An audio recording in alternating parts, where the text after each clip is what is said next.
50,000 বছরের রাস্তা হবে, যার যার কবর থেকে হাসরের মাঠ। ফুলচেরাতের পুল হবে 30,000 বছরের রাস্তা। আমার উম্মতগুলো কিভাবে রে পায়ে হেঁটে তারা অতিক্রম করবে? বন্ধু নবী এমনি এমনি কাঁদেনি রে, নবী জানিয়ে দিয়েছে কাল কিয়ামতের ময়দানে উম্মতগুলো খালি পায়ে থাকবে, মাটি তো তামা থাকবে।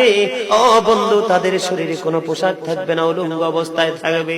এবং মা আয়েশা প্রশ্ন করলো, গো প্রাণের নবী, জানতে মনে চায় নবী গো, এই যে আপনার উম্মতগুলো উলঙ্গ অবস্থায় খালি পায়ে সবাই থাকবে গো নবী, তারা কি নারী পুরুষ একসাথে? কয় হ্যাঁ, নারী পুরুষ একসাথে।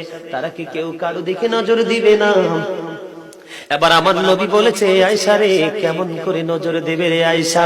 বন্যার পানি যেমনি প্রবল বেগে বৃদ্ধি পেয়ে পৃথিবীর মানুষগুলোকে গ্রাস করে ফেলে, কাল কিয়ামতের দিন এই জাহান্নামের আগুন মানুষের দিকে বন্যার মতো প্রবল বেগে ছুটে এসে মানুষকে ঘিরে ফেলবে।